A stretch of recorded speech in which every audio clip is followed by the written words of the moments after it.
Hey friend, thanks for listening. We're all about equipping you to pursue real friendships.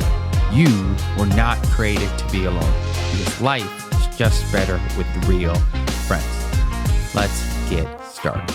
Hey friend, thanks for listening. Welcome back. All right, Ben, what are we talking about today? We are going to talk about something we're pretty passionate about. We're going to talk about the difference between just kind of average friendship versus real friendship. We've used the phrase a few times in the couple podcasts we've recorded so far, the phrase real friends. Yep. So we figured, and we'll keep using that, we figured we should actually define that term. What do we mean when we say real friends? That's a good start. Who says it? A good pastor says this: clarity is kindness. Yeah. So we want to be clear about what we mean when we say real friends, because there are plenty of relationships out there plenty of friendships that would not fall under what we would define as real friends. Like I think of back in middle school, early high school, I had a couple friends, Justin and Cody, who I got along with. We had a lot of fun together. We would do like sleepovers at each other's house, play video games, all that kind of stuff. But had a falling out late in high school, and basically one thing happened, and those friendships were over. Contrast that with I had a couple other friends that I had around similar time, Justin and Danny, different Justin, and man, we hit it off. We spent time together. We were really united in our passions, things we were excited about, things we were interested in. We didn't play video games together. That was not a common interest for us. I guess we did play Mario Kart quite a bit together. But even though now I don't see those guys nearly as much, one of them lives in central Minnesota, the other one's down in Arizona, I believe. I would still say that we're really close friends, even though we don't talk nearly as frequently as we did back in those high school days. And both of those were friendships, but I would say only one of those was real friendships. So you look like you're preparing. Yeah, well, keep talking. To fire some Bible fire. Yeah, keep talking. Okay. One of the reasons that we wanted to make the distinction here between real friends and real friends, I think Proverbs talks about the idea that there's a season for everything. And one of the things that Proverbs talks about in that segment, or actually, I'm sorry, I'm combining Proverbs and Ecclesiastes. Ecclesiastes talks about there being a season for everything, and in Ecclesiastes it also talks about how that there's relationships that are for specific seasons, right? Yep. So not all friendships are going to be for all time, and I think most of us are looking for more real friendships rather than just kind of those casual like acquaintances. Yeah, and I believe you've said this previously in an older podcast, but there's two verses that come to mind, right? You look at John 15. Our ultimate friend is who? Jesus. There we go. He laid his life for us, you know? Yeah. That's our ultimate friend. But Proverbs 18, verse 24 says, one who has unreliable friend soon comes to ruin. But there is a friend who sticks closer than a brother. Yeah. That's what we're trying to talk about. And the best sermon that I've had the opportunity, I bet you there's a lot of sermons out there, but the best sermon that I had the opportunity to listen to, and I've listened to the sermon multiple times, and I've sent it to you multiple times too. But it's Tim Keller, rest in On peace. Friendship. Yeah. And he talked about, man, he explained it so well.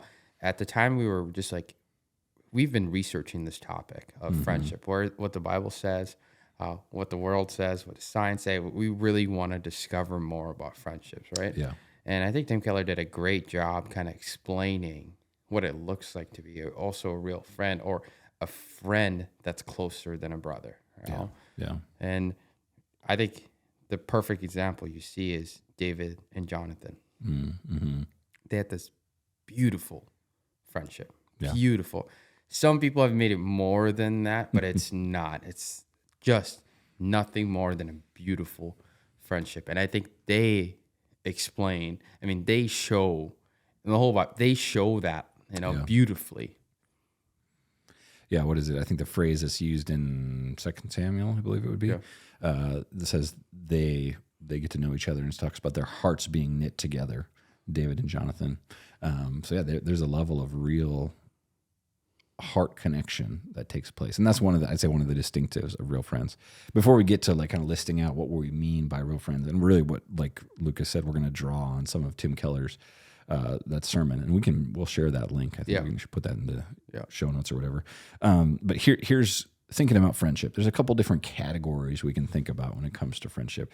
One of them would be you have your friends that are friends because you have common interests, right? I think of Justin and Cody back in high school that I was talking about. I'd say we were friends largely because of common interest. We had things that we liked to do together, specifically playing GoldenEye and staying up late and drinking Mountain Dew and playing video games. Do you guys drink Red Bull too, or no? Not Red Bull, no. We would each show up with our 12-pack of Mountain Dew and drink the entire 12-pack, each of us. Which now I look back on that and I'm like, man, how am I still alive? But we had common interests. So a couple other ways that might look like is maybe you're interested in a sport, or you're interested in a certain type of political party or whatever. You're going to probably develop some friendships with people that line up with that common interest. Yeah. Another category might be, we can think about friends of convenience. Those are going to be people who are you're friends with just because they're around you. Like, we've got some neighbors that we live pretty close to where I would call them friends, but I wouldn't call them close friends. We have a relationship because we're close to each other. Or previous jobs I've had, I developed friendships with people I worked with. But when I was done with those jobs, those friendships didn't continue. It was convenient to have that friendship and relationship while we were there, but it didn't really go beyond that. Third category I would lay out would be friends of shared commitment. Those would be people who, we happen to be friends because we're committed to something similar. Maybe we're committed to a specific cause, or you could go to politics again. We're committed to a certain political party, or we're committed to faith. Maybe think about those three categories as a Venn diagram, and there's some overlap between those two, right? I might have some shared commitment and have some level of friendship of convenience with people who go to my church because I happen to see them every week. We're both committed to our faith, but we're not necessarily deeply related to each other. We're not what we'll call real friends. We just happen to talk for a few minutes every week. If I was at a different church, we wouldn't have that relationship. You can be friendly towards anyone. Yeah. And being friendly and having a real friend is totally different. Mm-hmm. Totally different. Yeah. So why don't you give us the rundown of when we're saying someone is a real friend, what goes into that? Yeah, and we can break this even more if we wanted to. So we laid this out. So a friend is someone that's consistent in your life. Mm-hmm. A friend is someone that's candid in your life. A friend is someone that's careful at the same time. Yeah. And a friend is someone that, counsels you with the ultimate truth. Yeah. And they're committed to give grace. So let's even break that down. What do we mean by consistency? Yeah. And one of the things as we were talking through this with a few people a while back, it's like, okay, what is, do you need to be meeting with someone at least once a week or something for them to be considered a real friend? And I think that's not necessarily the case. Like, thinking of my couple of buddies I mentioned earlier, Justin and Danny, I would call them, they're real friends. But honestly, I probably talk to them every 6 months or so now, or a different stage of life, but they're still real friends. I think the key thing is that consistency. There's some intentionality and consistency, saying this is a relationship that we're invested in, and we're going to put time and energy into this thing with some level of consistency. If I hadn't talked to someone for 3-4 years, 2 years, that's probably not an active, real friendship. And they're consistently in different seasons too, right? Yeah. There's going to be variety. Yeah, there's going to be hard seasons. There's going to be good seasons. They're consistently there. And time has a little to do with it, but it doesn't mean that I have to be with this person all the time, once a week. I've seen people that meet once a week that are consistent, and I've seen people that meet once a year that are consistent, right? Totally. And they have this beautiful, deep friendship. Mm-hmm. Yeah, so the consistency is there's a variety of ways that's going to show up in different seasons. Yeah. How would you describe the careful for good piece? They care. They're full of care. Yeah, they're careful. They care. How they say something matters. Why they say it matters. And they come from a perspective that, like, hey, I go back to, they care. They really care. They're not just saying something just to say it. They're not saying to make you feel small. No, they're gonna be. I mean, they're gonna wrestle with. I was like, okay, it's gonna be hard for them to say it, but they care. Sure. They're gonna say it because they're also candid at the same time. Yeah. And I think the careful for good is a valuable thing. Kind of like we were talking about in the last episode, that real friendship, we are created to not just seek our own good, but we're created to ask the question, if we're following Jesus, we need to be saying, man, am I seeking my own good, or am I actually seeking the good of those around me? So a real friend is going to not just be thinking about what's the benefit I get out of this relationship. They're going to be thinking about, what can I give to this person who's my friend? Yeah. And if you don't care, then, man, you just become the judgmental person. Yeah. You're going to be hard to be around. And the vulnerability and being, if I want to relate to someone, there has to be this side of like, okay, I really want to listen. I really want to listen. I really want to ask the deep questions. Why do I want to do that? Because I care. Yeah. And let's go to the candid part, right? Yeah. Those two, the careful for good, candid, and conversation, kind of balance each other. Yeah. They ask the hard questions. Yeah. A good friend asked me this. He's like, okay, dude, is there something that I need to ask you that you don't want to be asked? That's a great question. Yeah. Or if they're seeing you live, they see that you're living a certain way that doesn't glorify God, they're not afraid to say it. It's 100% real, but they say it in a way, again, that care piece is also there. Yeah. Like, they're not coming from a perspective of judging you or anything like that. They're not coming from a perspective of shaming you or anything. No, they're going to be real with you. There's that side of like, wow, I know if I have something in my teeth, this person's going to say, all right, yo, you got something in your teeth. Or, yo, your breath stinks. Yeah. There's that side of it that's a little bit of joking, but there's the other side of just like, man, they're not afraid to say the real thing. Totally.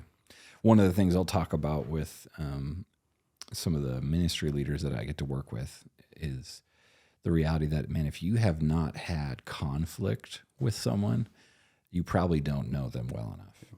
Like if you have a team of people and you've never butted heads over things, you probably haven't created an environment in the context of the relationships of those teams where people feel safe to really express what they actually think. Because the reality of working with humans is we have different opinions, and you're going to butt heads, you're going to have conflict, you're going to have tension. And that's the candid piece. I think we want to have real friends are going to be able to be candid with each other about, here's that frustrated me, or dude, you said that and that really hurt my feelings. But, and this is where another balancing piece is the committed to give grace. Yeah. Is the candid conversation is crucial. I'm going to say what is true. I'm also going to be careful to communicate that in a way that's for your good, not just to, snipe you with, or, I want to build you up. Yeah. It might sound like I'm tearing you down. I think that's a beautiful thing of someone being candid too. Like I'm going to say the hard thing. It's going to be hard for me to say it too. Yeah. But if I don't say it, ultimately I'm sacrificing you. But if I say it, I might sacrifice myself, because I don't know how they're going to respond. But if you're consistent with that person, how they're going to respond in certain ways. So over time, the consistently matters that you get to know each other more. That, okay, this is how I should say it next time. Yeah. Because I care too. Totally. And the committed to give grace, because we are not perfect. Yeah. By all means. And we're not iron sharpens iron, right? Again, I want to go back to the candid part, right? So it's important. Conflict is good. Conflict is not a bad thing. Too much of conflict can be a bad thing, right? But conflict is good. Don't be scared of conflict. Deal with that real thing, And man, I want to be more like Jesus. And if I'm living a certain way that doesn't glorify him, if I'm living a certain way that says, hey, that is not, man, the word of God is alive and active, sharper than any double-edged sword. It penetrates the dividing soul and spirit and judges the thoughts and the attitude of the heart. I probably messed that up there. You got the general idea though. Yeah, but probably did mess that up. But man, if I I want to be the Christian that doesn't pretend. I want to be that Christian that, if I have a friend around me, if I have a group of guys around me that get to speak into my life, and if you let them speak in life, they have the right to say anything that doesn't glorify God or anything, or they just care. I'm kind of going all over the place here, but man, it's so important to have those real conversations. Yeah, and that the final piece of those 5 that we haven't touched on is the counsel with truth. Yep. I think that's another crucial piece of that, is that if real friends are not just like spouting opinions or saying off the top of their head thoughts, they're also saying, okay, if we're going to give you counsel, we want to make sure it's grounded in the truth, particularly the truth of God's word. And then there's also the truth in the sense of like, we're going to tell you what is actually true about you, about us. Yeah. And that interweaves with that candid piece again. So each one of these, hopefully you're getting the idea that each one of these like interweave together and are essential. Like if we're going to, so why don't you do this? Why don't you run down the list again for us one more time? What are the C's? So, all this before I run the list, but all this you can kind of build, So it's, a friend has to be consistent. A real friend is consistent in your life. A real friend is careful and candid at the same time. And a real friend they're willing to walk with you. They counsel you. They counsel you with the truth. And they're committed to give you grace. That's a real friend there. And you need all those. And those are all, Tim Keller describes it this way of like, it's like a building block to do that. And the hard thing is that's hard. Yeah. That's hard to do. Yeah. That's hard to be real all the time. That's hard there's times I just don't want to have conflict. There's times that I don't want to say the hard thing. There's times that I want to just keep things to myself. There's times that I don't want to confess. There's times that there's all these times, I just got done from work. It's hard. Yeah. And it's hard to say, hey, let's consistently make sure we're keeping up. We're chatting still. We're calling each other once a year. When we went to school, it was a lot easier. The environment was there for us. We could show up and our friends were there. But now as we get older, it's like it takes more work. It takes more work, and you have to care to do it too. And it's a big building block. I'll repeat it again, consistently. They're consistently in your life, right? They are candid. They are real with you, but they also care at the same time. They counsel you with the truth, and they're willing to walk with you at the same time. Yeah. And they're committed to give you grace. That is a real friend. Yeah. Amen. Why don't we do this? Let's end with, just so people, those are theoretical things. Yeah.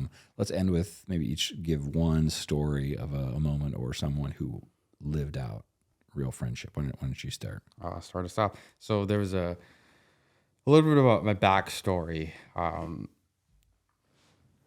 I grew up in a tough childhood. And most of my friends, my deep, real friendships know this, we've had real conversations about this. And my birth mom and I struggled, really, really struggled. And one of my friends one day, we were getting ice cream. It was a sunny day in Fargo, North Dakota. And we're sitting down and we're just having a conversation. He just looks at me and he pauses a little bit. He was like, hey, when are you going to forgive your mom? That hit me. It's different. And like, it was all type of emotions. Like, how could you say that? She did all these things. She did this to me. He's like, how could you even say that? Yeah. All these things are running through my head. But man, that was the most beautiful thing. That was the most beautiful question that a friend asked me. Yeah. And then the Lord used that and convicted me from that. And then I finally, couple months later, the Lord did a lot of cool things with that. We're still meeting, there's again the 6 guys, we're still meeting once a week. And I get a phone call.